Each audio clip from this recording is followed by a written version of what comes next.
that right now is the responsibility for every creative to be your own marketer and to fight for your own work. I'll give you an instance. My competition is no longer the producer sitting next to me in Nigeria. My competition is one young boy in Sao Paulo making a movie about the ghetto. That's my competition right now. So I think it's a responsibility for this creative to fight for his or our own work. And I'll give you an instance. I always use myself as an example. My first film was made with $10,000, but it traveled so much, right? And I realized that there's a massive international audience looking for my work.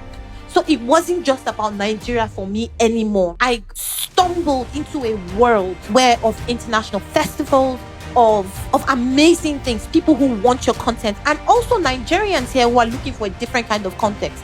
Now, what most people will do is that I will make my film and my film is the best thing to slice bread and just keep it. You have to push it. You have to fight for yourself. You have to be your greatest cheerleader. From that $10,000 film, I'm currently working on a $2 million film right now. Two $2 million films right now. From that. So imagine if I had kept that film in my pocket.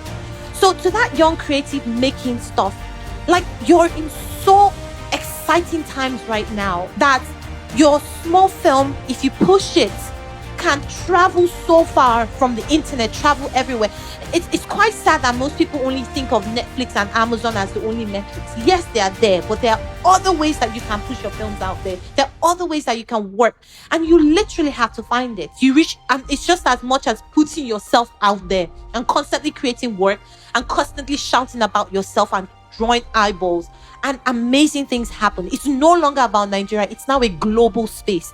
You literally have no idea where your work can travel to. So to that young person making stuff, you should be your voice. You should fight for your work. You should market yourself, market your work. And it doesn't take a lot to do that. Just social media posts, gathering your audience as much as possible and pushing yourself out there. And I always say this as myself, it can be done. From my $10,000 film, I'm doing this amazing stuff, and it can happen. There are people out there who want your work, and there's a massive audience. Amazon and Netflix, yes, they're good sources, but there are other sources that you can explore as a creative that are there too. You just need to put yourself out there.